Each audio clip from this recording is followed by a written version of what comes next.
Hello everyone, welcome back to our channel Fight for Your Dreams. So let's fight with me. I am Amandeep. As you know, M. Laxmikanth sir की book का 6th addition हम cover कर रहे हैं, भारत की राजव्यवस्था, जिसमें हम first chapter पे हैं ऐतिहासिक पृष्ठभूमि पर। ऐतिहासिक पृष्ठभूमि के अंदर हमने 1773 से लेकर 1813 तक के चार्टर कानून को अच्छे से कवर कर लिया था। आई होप आपने अगर देखे हैं वीडियोस तो आपको अच्छे से समझ आ गए होंगे। अगर नहीं तो मैं उनका लिंक डिस्क्रिप्शन बॉक्स में रख दूंगी, आप ज़रूर देखिएगा। आज हम कवर करेंगे 1833 का चार्टर अधिनियम और 1853 का चार्टर अधिनियम। ये दोनों अधिनियम जो है वो भारत की संवैधानिक श्रृंखला के अंदर काफ़ी इंपॉर्टेंट है, संवैधानिक विकास की दृष्टि से काफ़ी इंपॉर्टेंट है। ठीक है, इन्होंने भारतीय संविधान को काफ़ी प्रभावित किया है और इन्हीं को निचोड़ कर हमने अपने संविधान के अंदर एक्सेप्ट कर लिया था। ठीक है, स्टार्ट करते हैं अपने ब्रिटिश भारत की केंद्रीयकरण की दिशा में। ये अधिनियम निर्णायक कदम था ब्रिटिश भारत की। ठीक है, उस वक्त 1833 की बात हम कर रहे हैं। 1833 के वक्त हमारे भारत पर कंट्रोल था ब्रिटेन का। ठीक है, तो ब्रिटेन ने क्या किया कि भारत पर जितने इलाकों पर उन्होंने कब्जा कर रखा था, उस वक्त उन सारे कब्जे किए हुए इलाकों को इन्होंने बोला भारत। उन सब कब्जे किए हुए इलाकों को बोला इन्होंने भारत। तो उतने सभी इलाकों पर कवर करने के लिए, सभी इलाकों पर नियंत्रण करने के लिए इन्होंने एक हेड को बिठा दिया, जिसे बोला गवर्नर। ठीक है, 1833 तक आते आते उस गवर्नर जनरल को, बंगाल के गवर्नर जनरल को ये बोलने लगे भारत का गवर्नर जनरल, भारत का गवर्नर जनरल। ठीक है, जैसे कि आज अपने इंडिया के अंदर राष्ट्रपति है ना, एक ही राष्ट्रपति है पूरे इंडिया के अंदर, है ना। तो वही बात है, अनुच्छेद 52 हमें ये बताता है कि भारत का एक राष्ट्रपति होगा। हमने ये कहाँ से लिया अनुच्छेद? ये हमने लिया है 1833 के चार्टर अधिनियम से, जिसके अंदर कहा गया था कि भारत का एक गवर्नर जनरल होगा। क्लियर है, इसीलिए ये इंपॉर्टेंट है पढ़ना। ओके, तो फिर इसकी सेकंड पॉइंट क्या था? जो अपना गवर्नर जनरल था बंगाल का, उसे भारत का गवर्नर जनरल इन्होंने बना दिया। अब गवर्नर जनरल को, भारत के गवर्नर जनरल को इन्होंने शक्तियाँ दी, सैन्य शक्तियां और नागरिक शक्तियां। यानी कि प्रथम नागरिक कौन होगा? राष्ट्रपति होगा ना। तो उसी तरीके से सभी जितने भी रक्षा बल है, उनका हेड कौन होता है, सर्वोच्च कौन होता है? राष्ट्रपति होता है। और उन्होंने भी, अंग्रेजों ने भी ये बात को एक्सेप्ट किया था उस वक्त, है ना। अंग्रेजों ने ये कानून लाया था कि जो भारत का गवर्नर जनरल होगा उसको सभी नागरिक और सैन्य शक्तियां हम देंगे। तो उसी बात को आज हमने अपने अनुच्छेद 53 के अंदर इस बात को एक्सेप्ट किया कि भारत के राष्ट्रपति को संघ की सभी रक्षा बलों का हेड बनाया जाएगा। संघ के जितने भी रक्षा बल है उनका हेड बनाया जाएगा राष्ट्रपति को। और नागरिकों के तहत भारत का प्रथम नागरिक कौन होगा? राष्ट्रपति होगा। ये सब चीज़ें हमने कहाँ से लिए? 1833 के चार्टर एक्ट से। आई होप आपको पॉइंट समझ में आया होगा। दोनों पॉइंट दोबारा कवर कर लेते। भारत का एक राष्ट्रपति होगा, जो कि हमें बताता है अनुच्छेद 52 में। अनुच्छेद 52 हमें बताता है भारत का एक राष्ट्रपति होगा। ये हमने पॉइंट कहाँ से लिया? 1833 के एक्ट से, जो बताता है कि भारत का गवर्नर जनरल होगा। ठीक है, बंगाल के गवर्नर जनरल को इन्होंने क्या बना दिया था? भारत का गवर्नर जनरल। अब इस गवर्नर जनरल को इन्होंने सैनिक और नागरिक शक्तियां दी थी।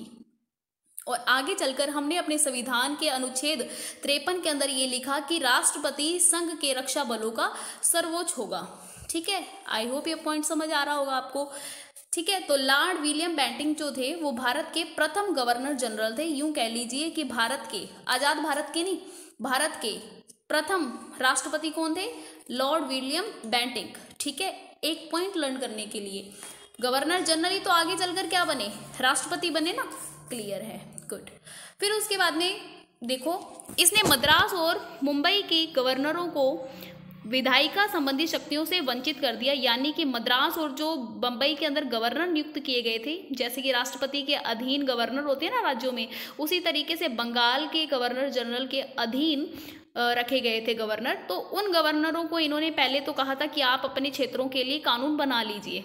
बंगाल और मुंबई को कहा था कि आप अपने इलाकों के लिए क्या बना लीजिए, कानून बना लीजिए। जैसे कि आज के राष्ट्रपति राज्यपाल को कहें कि देखिए आप अपने इलाकों के लिए, अब मान लीजिए कि राजस्थान के राज्यपाल को भारत के राष्ट्रपति ने कहा है कि आप राजस्थान के लिए अपने कानून बना लीजिए। मुंबई के राज्यपाल को, महाराष्ट्र के राज्यपाल को कहा कि आप अपने महाराष्ट्र के लिए कानून बना लीजिए अपने हिसाब से। तो क्या किया इन्होंने, 1853 तक आते आते जब इन्होंने भारत का गवर्नर जनरल बना दिया, बोले कि पूरे भारत पर एक ही जना रूल करेगा, एक ही जना शासन करेगा, तो पूरे भारत के लिए विधायी संबंधी शक्तियां भी किसको दी जानी चाहिए, गवर्नर जनरल को दी जानी चाहिए। यानी कि जितने भी कानून बनेंगे भारत के अंदर वो कौन बनाएगा, भारत का गवर्नर जनरल बनाएगा। यानी कि भारत के गवर्नर जनरल को विधायिका संबंधी असीमित अधिकार प्रदान कर दिए गए। क्लियर है। बंगाल के गवर्नर जनरल को भारत का गवर्नर जनरल बना दिया गया। भारत का गवर्नर जनरल बनाएंगे तो उनको सैनिक और नागरिक शक्तियां उनको दे दी। ठीक है, फिर सैनिक और नागरिक शक्तियां दिए तो साथ में विधायिका संबंधी यानी कि सारे कानून संबंधी जो अपनी शक्तियां थी वो दे दिए थे गवर्नर जनरल को। आई होप आपको पॉइंट समझ आ गया होगा। ठीक है, इस कानून के तहत ईस्ट इंडिया कंपनी के एक व्यापारिक निकाय के रूप में की जाने वाली गतिविधियों को समाप्त कर दिया। अब ईस्ट इंडिया कंपनी यहाँ पर व्यापार करने आई थी, तो अब ब्रिटेन की सरकार ने कहा कि अब आप व्यापार करना बंद कर दीजिए, आप अब हमारे लिए काम कीजिए, प्रशासनिक काम कीजिए, व्यापारिक गतिविधियों को बंद कर दीजिए। ठीक है, तो ये सिस्टम था। ये कुछ अपने संवैधानिक विकास की दृष्टि से कुछ ज़्यादा इंपॉर्टेंट पॉइंट नहीं है। पॉइंट हमारे लिए ये इंपॉर्टेंट है, 1833 के अंदर ये एक्ट आया था कि अब भारतीयों को सिविल सेवा यानी कि अब कंपनी के अंदर हम शामिल कर लेंगे, कंपनी के अंदर काम कर सकते हैं भारतीयों के साथ में कोई भेदभाव नहीं होगा। ठीक है, 1833 के तहत ये बात लाई गई। ठीक है, कि सिविल सेवकों के चयन के लिए खुली प्रतियोगिता का आयोजन किया जाएगा। ठीक है, इसमें कहा गया कि कंपनी में भारतीयों को किसी पद, कार्यालय या रोजगार को हासिल करने के लिए वंचित नहीं किया जाएगा। भारतीयों को भी ब्रिटेन के नागरिकों की तरह ही बराबर के अधिकार मिलेंगे, जिसे हमने आज अपने संविधान में अनुच्छेद 15 के अंदर ऐड कर दिया।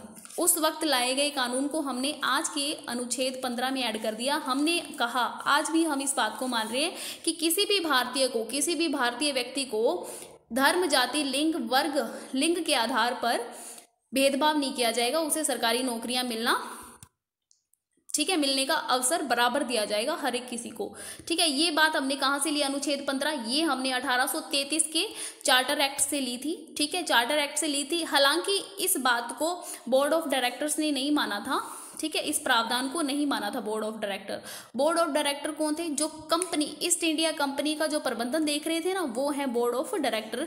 ठीक है, आई होप ये पॉइंट क्लियर हो गया होगा। गवर्नमेंट लेके आई थी, ब्रिटेन की गवर्नमेंट ये एक्ट लेके आई थी, जिसके अंदर भारत का गवर्नर जनरल बनाया गया।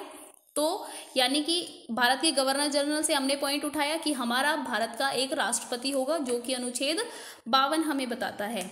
हमारे राष्ट्रपति के पास में संघ के सुरक्षा बलों की पूरी शक्तियां होंगी, यानी कि वो संघ के सुरक्षा बलों के हेड होंगे, है ना। तो गवर्नर जनरल के पास में भी ये शक्तियां थी।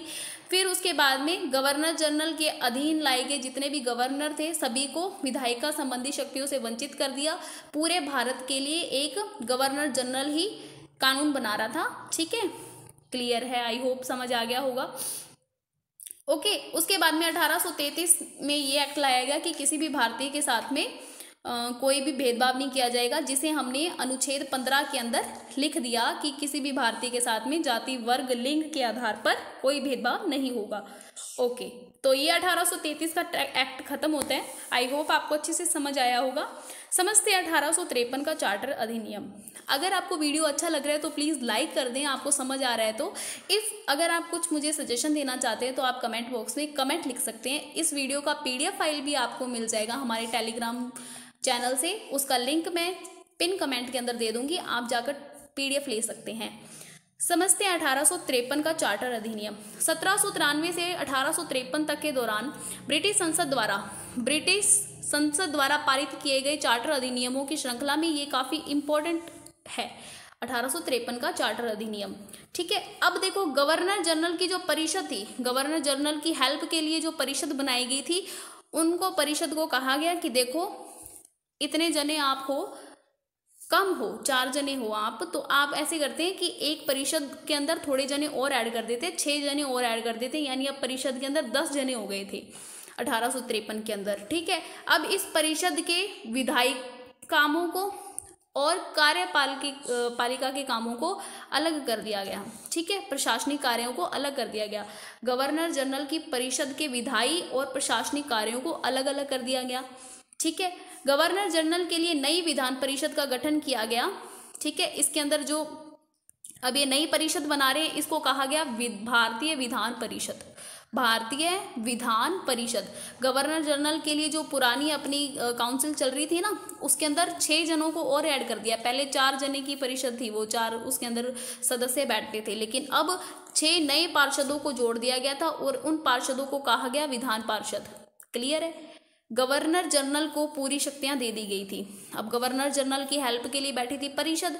परिषद अब छोटी थी, 4 सदस्य ही थी, 6 सदस्य ही परिषद उन्होंने बना दी, 6 सदस्य और ऐड कर दिए। जो नए सदस्य ऐड किए ना इन्होंने, उनको कहा विधान परिषद। और अब 10 सदस्य ही परिषद हो गई, है ना। अब 10 सदस्य परिषद होगी तो इसको कहा गया भारतीय विधान परिषद। क्लियर है।